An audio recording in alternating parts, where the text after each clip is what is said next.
My boyfriend refused to marry me after I got fat and told his friends that he couldn't be tied to someone who let herself go. So, I got rid of my weight and dumped him. We met when I was 22. I weighed 120 pounds. Justin wouldn't shut up about how perfect I was. "You're like a model," he'd say. "All my friends are jealous." He'd grab my waist in public, show me off like a trophy, take photos from angles that made me look thinnest, post them with captions like, "My girl's a 10." I thought it was love. I was an idiot. 3 years in, I brought up marriage. "We should wait," he said, "till we're more financially stable." Made sense. We were both still building careers. I was making $40,000 at a nonprofit. He was making $60,000 at his corporate job. Year 4, I mentioned it again. "Maybe next year," he said. "No rush, right? We're basically married already." Except we weren't. His brother got engaged that year to his girlfriend of 18 months. Justin said, "They're rushing into it." Year 5, my dad died. Sudden heart attack at 53. I was destroyed. Food became my only comfort. Mom's casseroles every night, crying into pints of ice cream, stress eating through grief counseling. Depression made me exhausted. Stopped going to yoga. Stopped cooking healthy meals. 40 pounds in 8 months, size 4 to size 12. My clothes stopped fitting. I lived in sweatpants. Justin noticed immediately. "Babe, you're getting a little thick." Then, "You should hit the gym." Then, "This is embarrassing for me." Then, "My coworkers are asking what happened to you." I tried explaining about my dad, the depression, the grief counselor saying weight gain was normal during trauma. "Everyone has problems," he said. "My dad had cancer, and I didn't get fat. You're just using grief as an excuse." He stopped touching me. Separate blankets in bed. No sex for months. When I'd reach for him, he'd say he wasn't in the mood. "Maybe if you looked like you used to," he said once. He started going out more, coming home late, always freshly showered, phone face down, working late, but his car was spotted at bars downtown. I knew but didn't want to know. 6 months ago, our 6th anniversary, I set up a romantic dinner. Candles, his favorite meal, new dress that actually fit. "Justin, we need to talk about our future." He put down his fork. "There is no future if you look like this." I froze. "Excuse me? I'm not marrying someone who doesn't take care of herself. You're not the woman I fell in love with.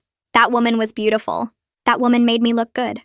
This," he gestured at me, "makes me look like I settled. I'm the same person."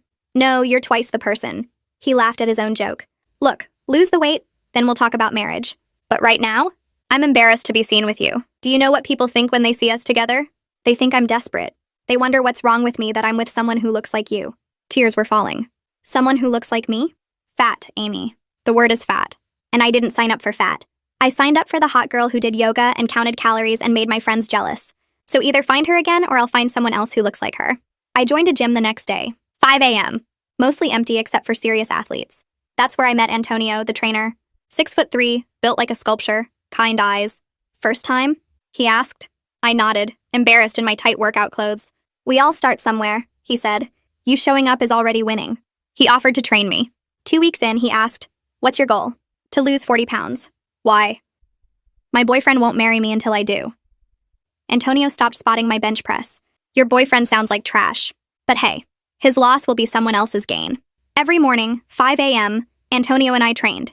He taught me to deadlift, squat, bench, introduced me to meal prep, never shamed me when I struggled. Just said, "Tomorrow you'll be better." 4 months in, I'd lost 35 pounds. Justin suddenly got interested again. Started touching my waist, suggesting date nights, buying me clothes. "Size 6. Getting there," he'd say. "Keep going." Posted a photo of us with the caption, "Proud of my girl's journey." His friends commented with fire emojis. 5 months in, I'd lost all 40 pounds plus gained muscle. Size 4 again, but stronger. Justin planned a surprise dinner at the steakhouse where we'd had our first date, wore his best suit, kept checking his pocket. I knew what was coming. After appetizers, he stood up. The whole restaurant could see. Got down on one knee, pulled out a Tiffany box. 2-carat diamond. "Amy," he said loudly, making sure everyone heard, "you've proven you can be the wife I deserve. You've shown dedication, discipline, and the ability to be the woman I fell in love with again. Will you marry me?" The restaurant was silent. Phones out, recording. I looked at the ring, at him. No. His smile froze. The restaurant stayed quiet for maybe 3 seconds. Then whispers started. Justin's face went from confused to red. His jaw got tight. He was still down on one knee holding that ring box. I could see phones everywhere. At least 12 people recording. Some lady at the table next to us had her phone up recording the whole thing. The waiter who'd been bringing our food stopped halfway across the room. Justin stood up fast. The ring box snapped shut. He grabbed my wrist across the table. Not hard enough to hurt, but firm enough that I felt trapped. I pulled my hand back and stood up. My chair scraped loud against the floor. Everyone was staring. I grabbed my purse from the back of my chair. Justin started talking, but his voice came out weird and tight. He asked what I was doing, told me to sit back down, said we needed to talk about this. I walked toward the exit. My legs felt shaky, but I kept moving. Justin followed me. His voice got louder. He said I was embarrassing him, asked if I was serious right now, demanded I come back to the table. The restaurant manager appeared near the door. She was an older woman with gray hair pulled back. She stepped in front of me and asked if everything was okay. Her eyes looked concerned. I told her I was fine but needed to leave right away.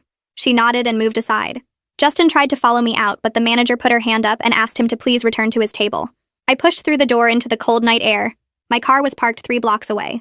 I walked fast. My heels clicked on the sidewalk. I could hear Justin yelling my name from the restaurant entrance, but I didn't turn around. I got to my car and my hands shook. So bad I dropped my keys twice before I got the door unlocked. I climbed in and locked the doors. Started the engine. Justin wasn't following me. I pulled out of the parking spot and drove straight to Haley's apartment across town.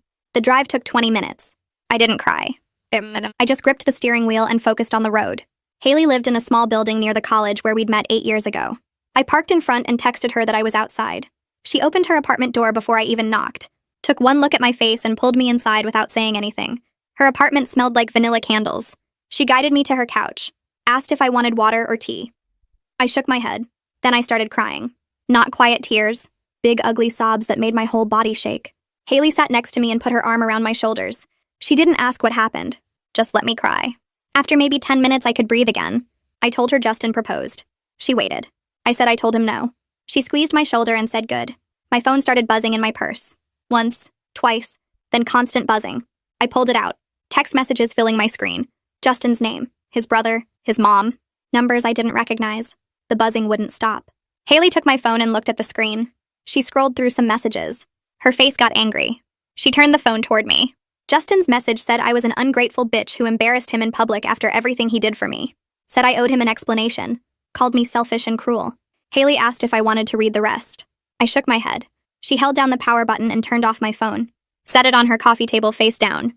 The apartment got quiet without the buzzing. Haley asked if I wanted to stay the night. I nodded. She got me pajamas and a spare toothbrush.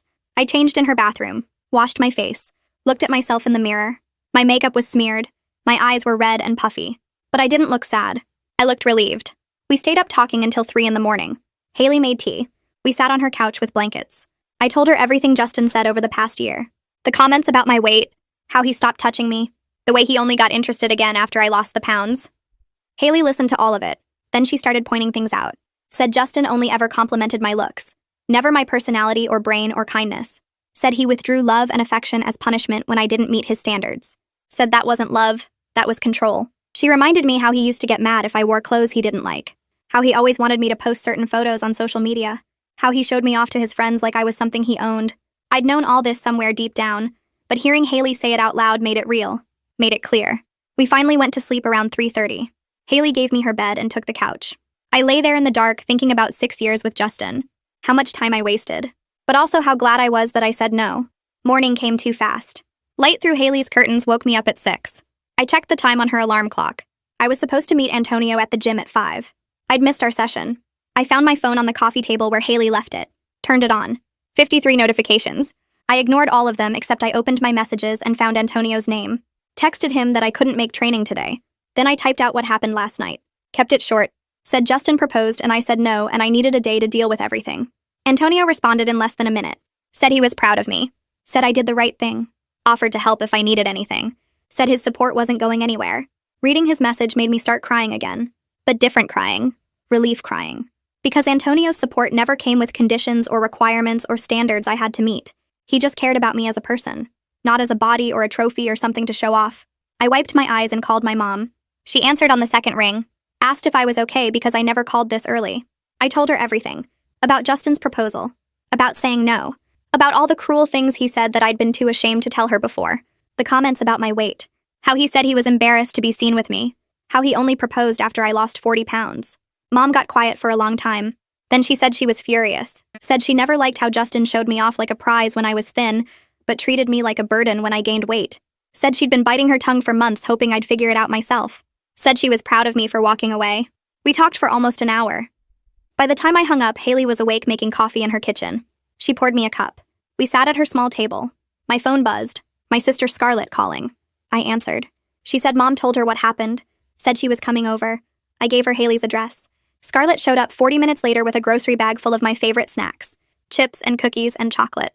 She hugged me tight in Haley's doorway, said she took the day off work to help me figure out my next steps. We sat back down in Haley's living room. Scarlett looked at me and said she'd been waiting for me to leave Justin for 2 years. Said she saw how he changed after I gained weight, how he got mean and cold, how he stopped treating me like a girlfriend and more like a project he was disappointed in. She said she almost said something a dozen times, but knew I had to figure it out myself. Hearing this from my sister hurt, but also helped. Made me realize how obvious Justin's behavior was to everyone except me. We spent the next hour talking about practical things. I needed to get my stuff from Justin's apartment. My clothes, my books, photos, things that mattered. Scarlett said she was coming with me. No arguments. Said Justin was good at manipulating me and she wasn't going to let him talk me into anything. Haley said she'd come too. Said I needed 2 people there to keep me focused and stop Justin if he came home early from work. We made a plan. Justin worked until 5 on weekdays. We'd go at 2 when he'd definitely be at the office. Bring empty boxes and garbage bags. Get in and get out fast. That afternoon, the 3 of us drove to Justin's apartment in Scarlett's car. She had boxes in her trunk left over from her last move.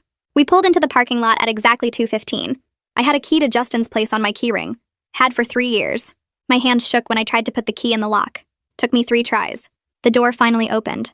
I stood in the doorway looking at the apartment. 6 years of my life happened in this space. The couch where we watched movies. The kitchen where I cooked him dinner. The bedroom where he stopped touching me. Scarlett put her hand on my back and gently pushed me inside. I started in the bedroom. My clothes hung next to his in the closet. 6 years of my life mixed with his. I pulled dresses off hangers and threw them on the bed. Scarlett brought in empty boxes from her trunk. Haley started in the bathroom grabbing my toiletries and makeup. I moved fast, not thinking, just grabbing. Sweaters, jeans, and the workout clothes I bought when I started training with Antonio. I reached for a box on the top shelf to pack shoes and knocked down a shoebox I'd never seen before. It fell open. Photos spilled across the floor. All of me. From when we first started dating. Me in a sundress at the beach. Me in jeans and a tank top at a barbecue. Me in a black dress at his company party. Every single photo showed me at my thinnest. I picked one up. There was writing on the back in Justin's handwriting. 9 out of 10. Great legs. I grabbed another. 8 out of 10. Needs better posture. Another. 10 out of 10. Perfect in this dress. My hands started shaking. I picked up more photos. He'd rated me. Like I was a product he was reviewing.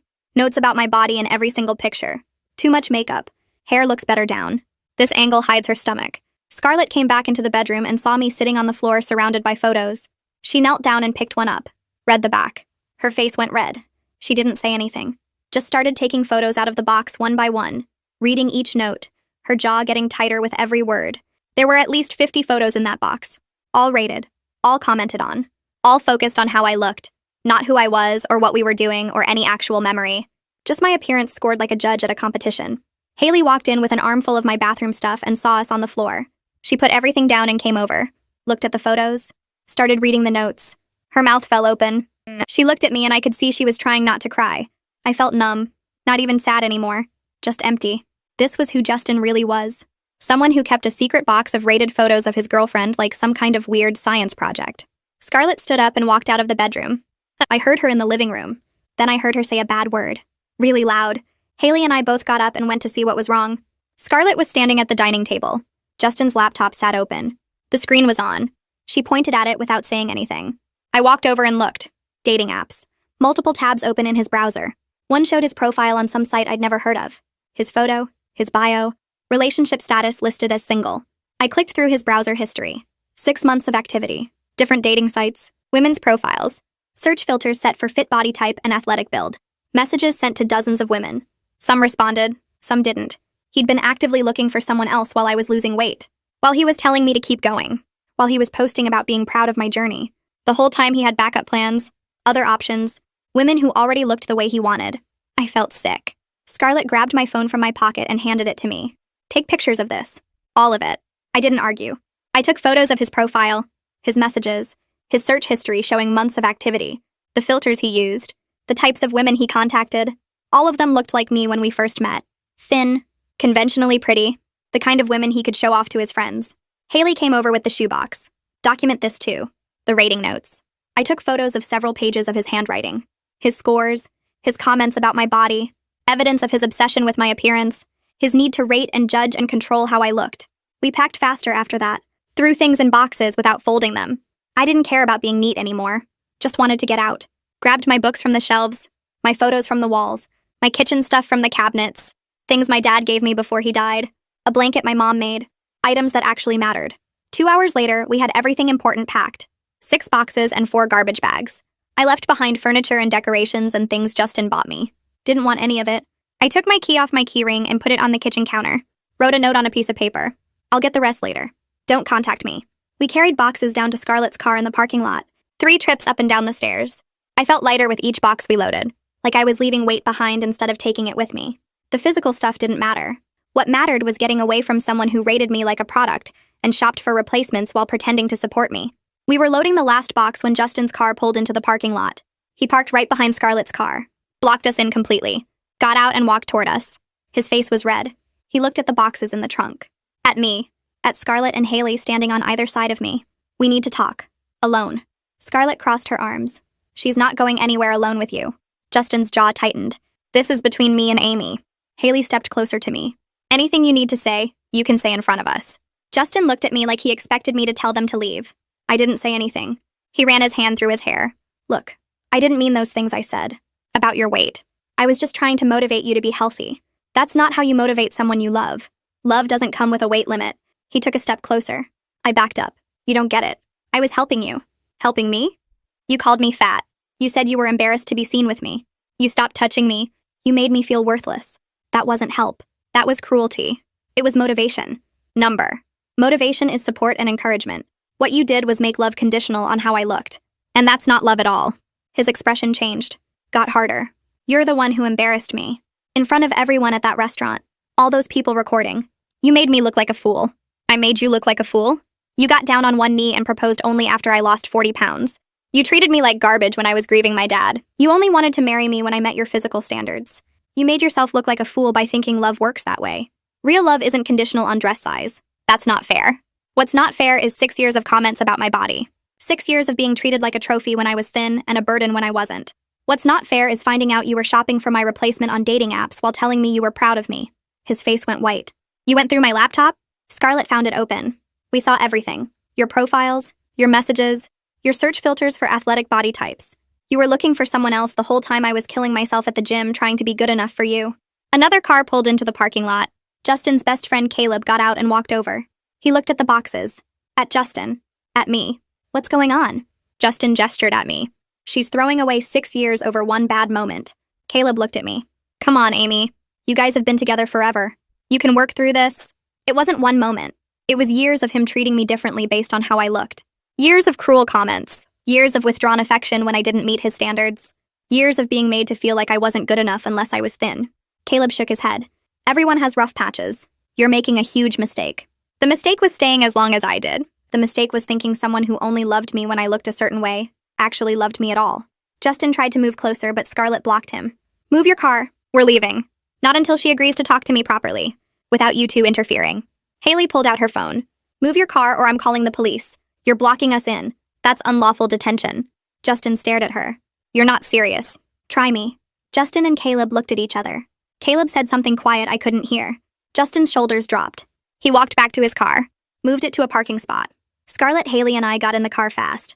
Scarlett started the engine and pulled out of the parking lot. I looked in the side mirror. Justin and Caleb were still standing there. Justin was yelling at Caleb about something, getting smaller and smaller as we drove away. I felt relief. Not sadness, not regret, just relief that I was leaving, that I'd finally seen who he really was, that I'd chosen myself instead of trying to be what he wanted. Back at Haley's apartment, I finally turned on my phone. 37 missed calls from Justin. A dozen voicemails. I played the first one. His voice was apologetic. Baby, please call me back. We can work this out. The second one was angrier. You can't just walk away like this. After everything I've done for you. The third one was desperate. I love you. I made mistakes, but I love you. Please. I deleted them all. Didn't listen to the rest. I'd heard enough of his voice. Heard enough of his excuses and manipulation and attempts to make me feel guilty for choosing myself. Haley made tea. Scarlett ordered pizza. We sat in the living room and didn't talk about Justin. Talked about other things. Normal things. My job. Scarlett's new apartment. Haley's terrible date last week. Things that had nothing to do with 6 years of my life ending. Things that reminded me there was more to life than being someone's trophy or project or disappointment. That evening, my phone rang while Haley was clearing pizza boxes. Mom's name lit up the screen. I answered and she asked how I was holding up. I told her I was okay, staying at Haley's, trying to process everything. She was quiet for a second, then said Justin's mother had called her that afternoon. Asked her to convince me to reconsider because Justin was devastated and the public rejection was humiliating for their family. Mom told her that Justin should have thought about how he treated me before getting down on one knee in front of a crowd. That she supported my decision completely and wouldn't be pressuring me to go back to someone who only valued my appearance. I felt my throat get tight hearing that. Mom said she was proud of me for choosing myself and that I could come stay with her anytime I needed space. I thanked her and we talked for a few more minutes before hanging up. The next day, I went back to work at the nonprofit. My desk was exactly how I'd left it 3 days ago, but everything felt different. My coworker Rachel noticed I wasn't wearing my usual smile and asked if I was all right. I kept it brief and told her Justin and I had broken up. She squeezed my shoulder and said she was sorry. Word spread fast in a small office. By lunch, 3 other coworkers had stopped by my desk with supportive comments and offers to grab coffee if I needed to talk. My supervisor pulled me aside around 2 and said she'd noticed I seemed distracted, offered me flexible hours for the next week if I needed time to process everything. I told her I appreciated it, but work was actually a good distraction. She nodded and said the offer stood if I changed my mind. That evening, Antonio texted asking if I was ready to resume training. I stared at my phone for a minute, then typed, yes. We agreed to meet at the gym the following morning at 5 a.m. like usual. I showed up in the dark parking lot at 4:50, and Antonio was already inside setting up equipment. He didn't ask about Justin or the proposal, just put me through a brutal workout that had my muscles screaming and sweat pouring. Deadlifts, box jumps, kettlebell swings, burpees until I couldn't think about anything except breathing and moving. When we finished, I was shaking and exhausted, but the anger and frustration that had been sitting in my chest felt lighter. Antonio handed me a water bottle and said good work. After I caught my breath, we grabbed coffee at the place next door like we sometimes did. Sat at a corner table with our protein shakes and breakfast sandwiches. Antonio looked at me across the table and said he was glad I said no to Justin. That I deserved someone who loved me at any size, not someone who only wanted me when I looked a certain way. His words hit me harder than the workout had. I realized sitting there that our friendship over the past 5 months meant more than 6 years with Justin. Antonio had seen me struggle and fail and succeed, and never once made me feel less than enough. The next few days, Justin started showing up everywhere. Outside my workplace at 5:30 when I left for the day. Parked across from Haley's apartment building when I got home. I'd see his car and my stomach would drop. He left notes on my windshield asking to talk, saying he made a mistake, that he loved me and we could work through this. I threw them away without reading past the first line. Haley noticed his car outside her building 3 nights in a row and said it was getting creepy. Scarlett called me the following evening and said I should stay with Mom for a while.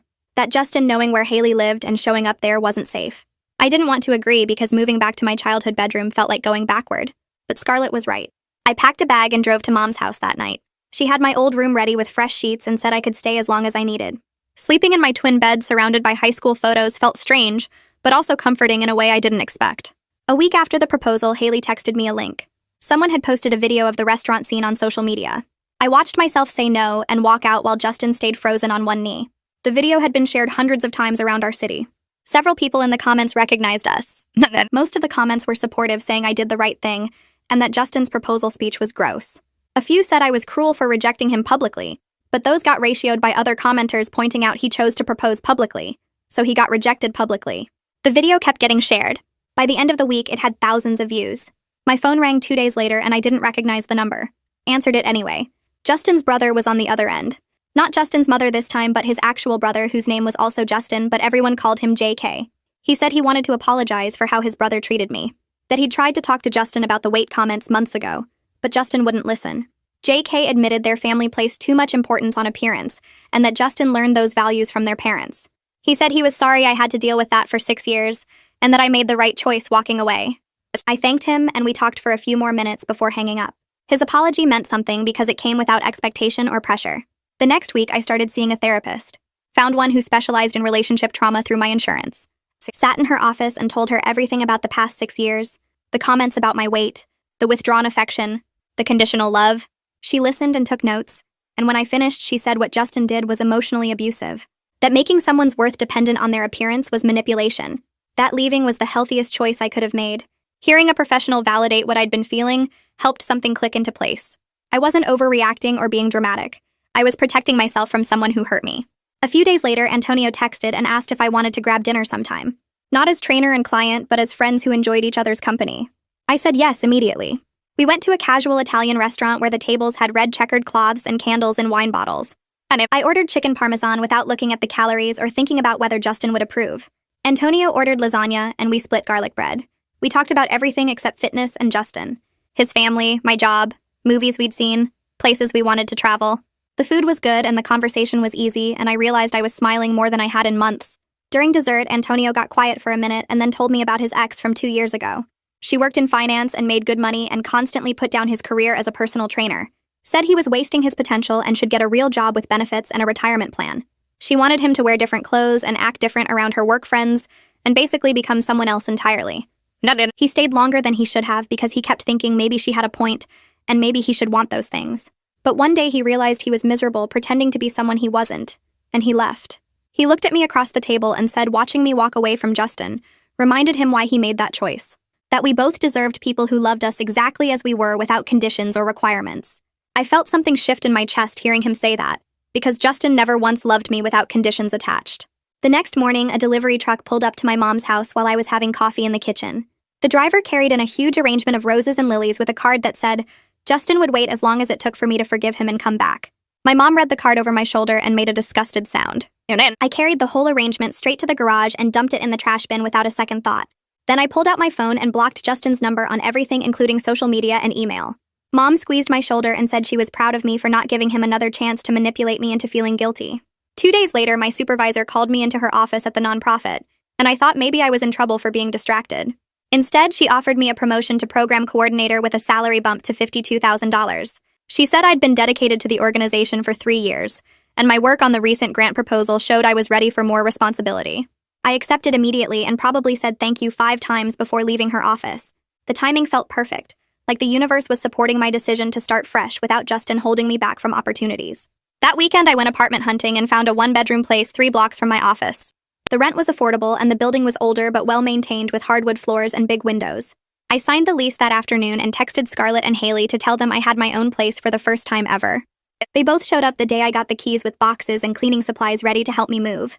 We spent the whole day carrying my stuff from Mom's house, and by evening we were sitting on the floor of my empty living room eating pizza and drinking wine straight from the bottle. Scarlett kept saying how good it felt to have me back, and Haley made a toast to new beginnings and leaving trash men in the past. The following Saturday, Antonio showed up at my apartment with tools and offered to help me put together the furniture I'd ordered. We spent 8 hours building bookshelves and a coffee table and a TV stand while music played from my phone. He made jokes about the confusing instruction diagrams and did silly voices while reading the parts list out loud. I laughed more that afternoon than I had in months with Justin, and realized how easy everything felt with Antonio, compared to constantly walking on eggshells around Justin's moods and judgments. By the time we finished building everything, my face hurt from smiling so much. And that same week, Justin's mother showed up at my mom's house demanding to speak with me. My mom answered the door and told her firmly that I'd moved out and didn't want contact with Justin or his family. Justin's mother tried arguing that her son made a mistake and I should give him another chance, but my mom said his behavior caused this situation, and I was moving forward with my life. She closed the door while Justin's mother was still talking. Mom called me later to tell me what happened and said she was proud of how I was handling everything and that I seemed happier than I'd been in years. Hearing that from her meant everything, because she'd watched me shrink into myself during those 6 years with Justin. 3 weeks after the breakup, I ran into Justin at the grocery store while I was picking out vegetables in the produce section. He walked up and tried starting a conversation asking how I was doing and saying we should talk. I looked at him and said we had nothing to discuss and walked away toward the checkout. For the first time ever, he didn't follow me or keep trying to convince me. I finished shopping and drove home and realized I felt nothing seeing him except relief that I wasn't trapped in that relationship anymore. My therapist helped me work through some complicated feelings during our next session. She pointed out that I'd lost weight for Justin's approval, rather than my own health, and that I needed to figure out my actual relationship with fitness, separate from his demands. We talked about how I genuinely enjoyed training with Antonio now, and how it made me feel strong and capable instead of constantly judged. I decided to keep working out because I liked it, not because anyone expected it from me. That shift in perspective made everything feel different, like I was finally doing something for myself instead of performing for someone else's standards. Antonio and I started spending more time together outside the gym over the next few weeks. We went on weekend hikes at state parks and tried new restaurants around the city and went to a street festival downtown. Our friendship kept getting deeper without any pressure or expectations hanging over us. Everything felt natural and comfortable in a way my relationship with Justin never did. I could be myself completely without worrying about saying the wrong thing or looking the wrong way or eating the wrong food. Antonio just accepted me exactly as I was, and I realized that's what I'd been missing for 6 years. One afternoon, Haley mentioned she'd heard through mutual friends that Justin was already dating someone new. Apparently, she was exactly his type, meaning she fit his physical ideal perfectly with the right body type and the right look. Instead of feeling jealous or hurt, I actually felt sorry for her.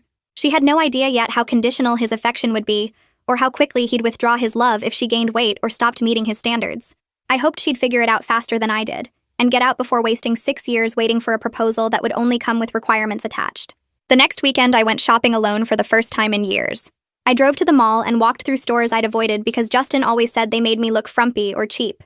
I tried on a deep green sweater that looked nothing like the tight black clothes he preferred, and bought it without asking anyone's opinion. The dressing room mirror showed someone I barely recognized. Someone picking clothes because she liked them instead of wondering if they made her look thin enough.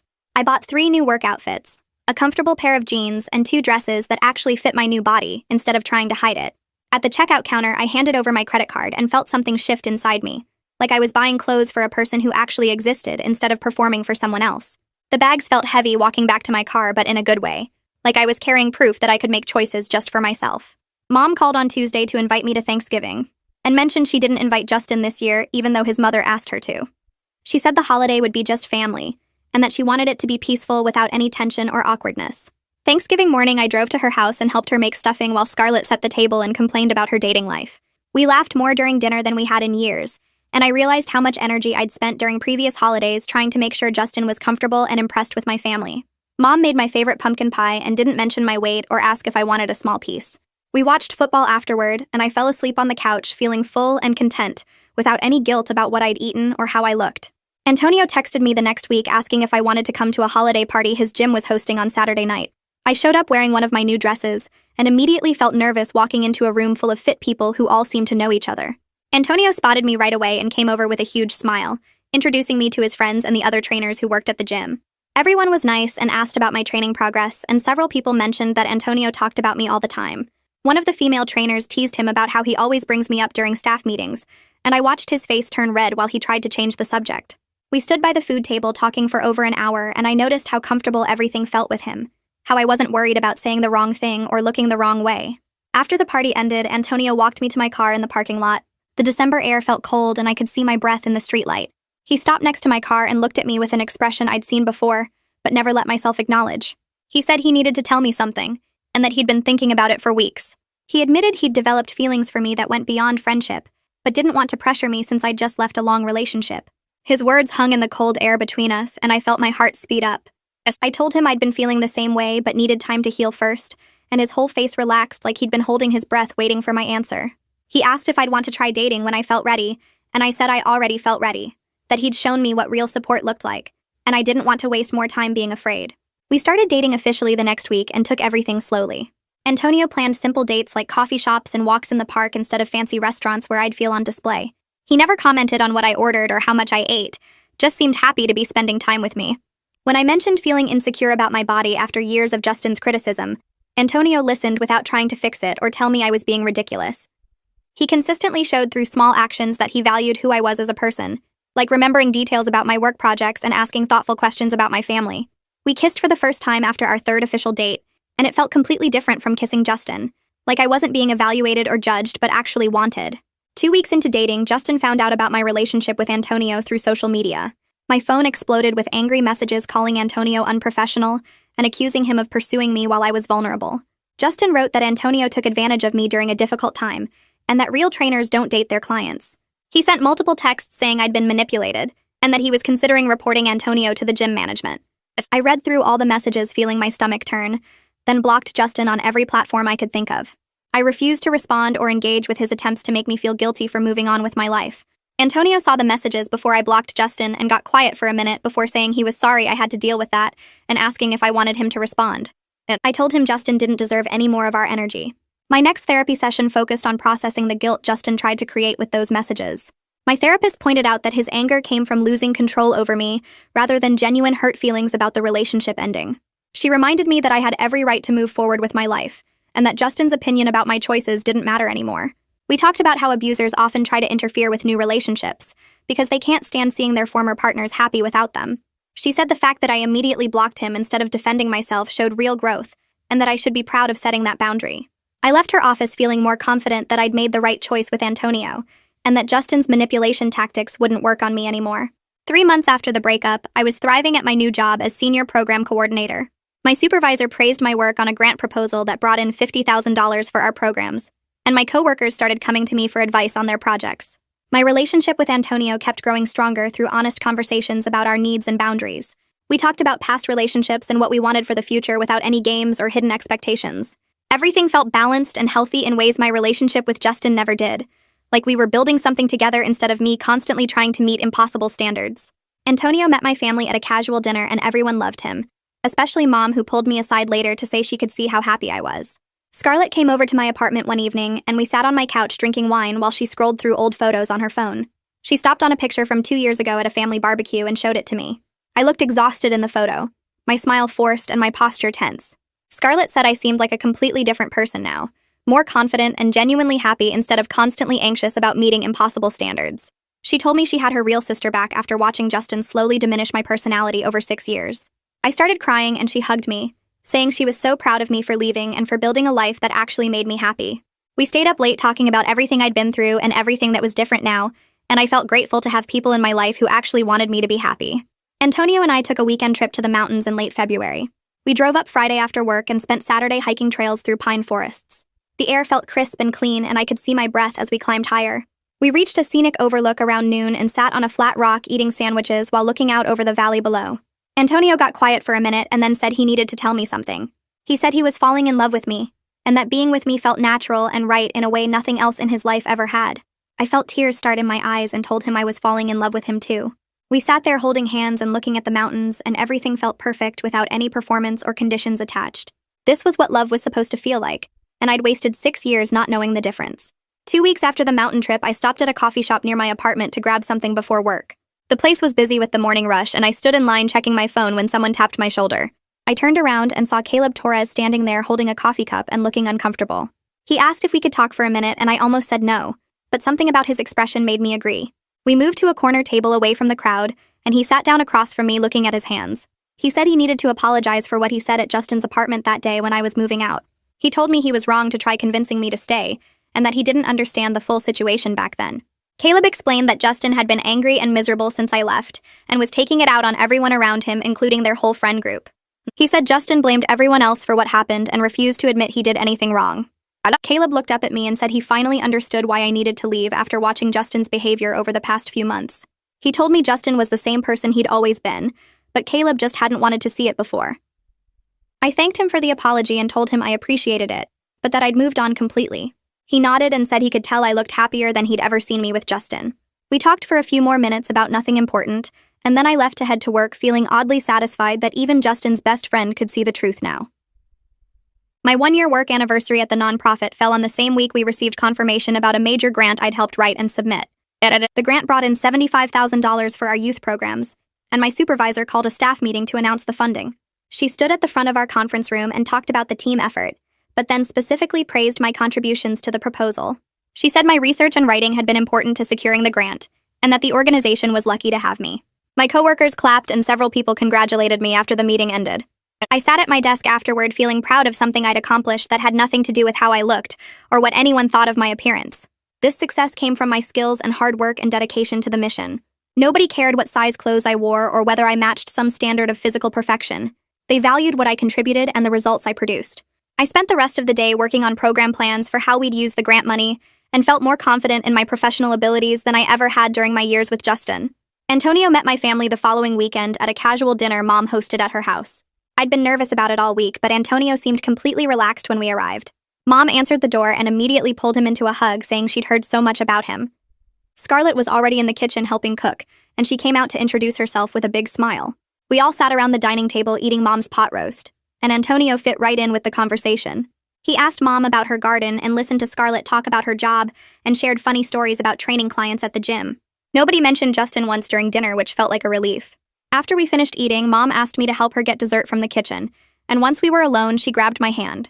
She said she could see how happy I was, and that it showed in everything about me.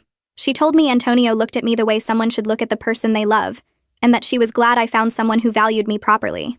She said she'd worried about me during those last years with Justin because I'd seemed so small and anxious all the time. Now I seemed like myself again, but stronger and more confident.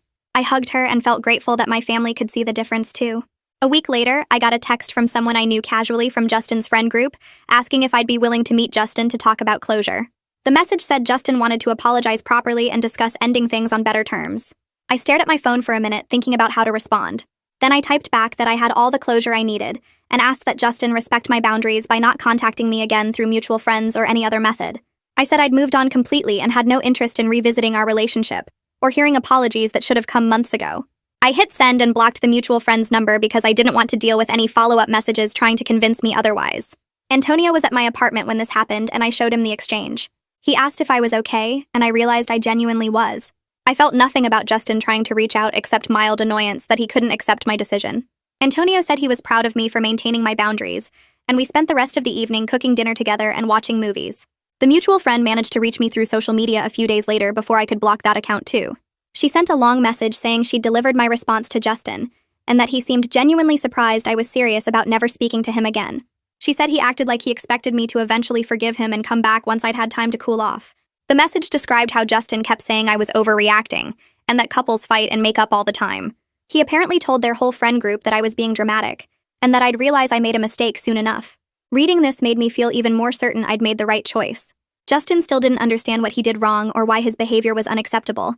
He saw our breakup as a temporary fight rather than the end of a relationship where he'd spent years treating me terribly. He thought I'd come crawling back because he couldn't imagine that I'd actually choose to leave him permanently. I blocked the mutual friend on social media and told Antonio about the message that night. He said Justin's reaction proved I made the right call because someone who truly understood their mistakes wouldn't expect automatic forgiveness. Antonio and I celebrated 6 months together with a quiet dinner at the Italian restaurant, where we'd had our first date as more than friends. He'd made a reservation, and we sat at the same corner table where we'd eaten that first time. The waiter brought bread, and we talked about how different everything felt now compared to 6 months ago. Antonio reached across the table and took my hand and said he had something for me. He pulled out a small wrapped box, and I opened it to find a silver bracelet with a tiny charm that said strong in simple letters. He told me he saw it and immediately thought of me because strength was what he admired most about me. Not physical strength from training, but the strength to leave a bad situation and build a better life. I put the bracelet on right away and told him I'd wear it every day as a reminder of how far I'd come. We finished dinner and walked around downtown holding hands, and I felt completely content with where my life was now. My therapist brought up the idea of ending our regular sessions during our next appointment. She said I'd made significant progress in rebuilding my self-esteem and establishing healthy relationship patterns over the past several months. She explained that I'd done the hard work of healing, and that I should feel proud of my growth. We could transition to meeting once a month or as needed rather than weekly. I felt a mix of emotions hearing this because therapy had been such an important part of my recovery from Justin's treatment. But I also recognized that she was right about my progress. I could identify unhealthy patterns now and set boundaries and choose relationships that added value to my life. I didn't need constant guidance anymore because I'd developed the tools to navigate situations myself. We agreed to meet monthly going forward with the option to increase frequency if needed. Walking out of her office that day, I felt accomplished knowing I'd put in the work to heal properly. 2 weeks later, my supervisor called me into her office and told me the organization wanted to promote me to senior program coordinator with a salary increase to $58,000. She said my work on the grant and my leadership on several projects had demonstrated I was ready for more responsibility. I accepted immediately and felt excited about the new role and the financial security it provided. That weekend, I took Mom and Scarlett and Haley out to a nice restaurant to celebrate. We sat at a table by the window and they ordered a bottle of wine and toasted to my success and independence. Mom said she was proud of how I'd rebuilt my life and career. Scarlett said I was killing it professionally and personally. Haley reminded me how far I'd come from that night I showed up at her apartment after rejecting Justin's proposal. I looked around the table at these 3 women who'd supported me through everything and felt genuinely grateful for their presence in my life. Antonio told me a few days later that he'd been offered a position managing a new gym location across town. He seemed excited but also hesitant when he explained it would mean slightly different training schedules for us. I could tell he was worried about how I'd react to the change. I told him immediately that he should take the opportunity because I wanted him to pursue his career goals. We'd figure out the schedule together and make it work because his professional growth mattered just as much as mine. He looked relieved and said he'd been nervous to bring it up because he didn't want me to think he was prioritizing work over our relationship. I reminded him that healthy relationships meant supporting each other's goals and that I'd never ask him to turn down a good opportunity. We spent that evening talking about his plans for the new location, and I felt happy seeing him excited about his future. 6 months after the breakup, I realized one morning that I hadn't thought about Justin in weeks. When I did think about him now, I felt nothing but relief that I'd left. My life was fuller and happier than it ever was during our 6 years together. I had a job I loved that paid well and recognized my contributions. I had a relationship with Antonio built on mutual respect and genuine care. I had family and friends who supported me unconditionally. I had confidence in myself that didn't depend on meeting someone else's standards. Looking back at the person I was in that restaurant when Justin proposed felt like looking at a stranger. That version of me was so focused on earning his approval that she'd lost herself completely. Now I knew exactly who I was and what I deserved, and I'd never settle for less again. Antonio and I started looking at apartments together after dating for 8 months. We found a 2-bedroom place near both our jobs with big windows and a decent kitchen. The second bedroom became a home gym with space for both our equipment. Moving day felt exciting instead of stressful because we worked together instead of him telling me where everything should go. Antonio asked what I wanted before making decisions about furniture placement or wall colors. We painted the living room together and got paint all over each other and laughed instead of fighting about doing it wrong. Setting up our home felt like building something together, rather than fitting into someone else's space. I kept thinking about how Justin controlled every detail of his apartment and never asked my opinion about anything. Antonio wanted my input on everything from which couch to buy to how to organize the kitchen cabinets. 3 weeks after we moved in, my mom called to tell me she ran into Justin's mother at the grocery store. She said Justin got engaged to the woman he started dating a few months after we broke up. Mom asked if I was okay hearing that news. I realized I felt nothing except sorry for his new fiancé. I hoped she had better luck than I did, but suspected Justin hadn't changed his standards or conditions. Mom said she told Justin's mother that I was very happy now and didn't ask any questions about him. I appreciated her protecting me from more information I didn't need or want. 2 months later, Antonio and I finished our usual morning workout at the gym. We were the only ones there at 5:30 on a Tuesday. He asked me to wait a minute before heading to the showers. He got down on one knee right there on the gym floor where we first met. No audience, no phones recording, no performance. He said he loved me exactly as I was right now and would love me exactly as I would be in the future. He said he wanted to build a life with me based on who we both really were. I said yes immediately because I knew he meant every word. The ring was simple and perfect, and he put it on my hand with shaking fingers. We sat on the gym floor together for a while, just holding each other before going home to call our families. Now I'm planning our wedding with Antonio, and it feels completely different from how I imagined planning with Justin. We're picking things we both like instead of what looks best for photos. Small ceremony with close friends and family instead of a big show. I keep thinking about that moment in the restaurant when I said no to Justin's proposal. Saying no to his conditional love was the first time I chose myself in 6 years. Everything good in my life now came from that one decision. My job that values my work. My relationship with Antonio built on respect. My confidence that doesn't depend on meeting someone else's standards. I've never been happier or more sure of who I am.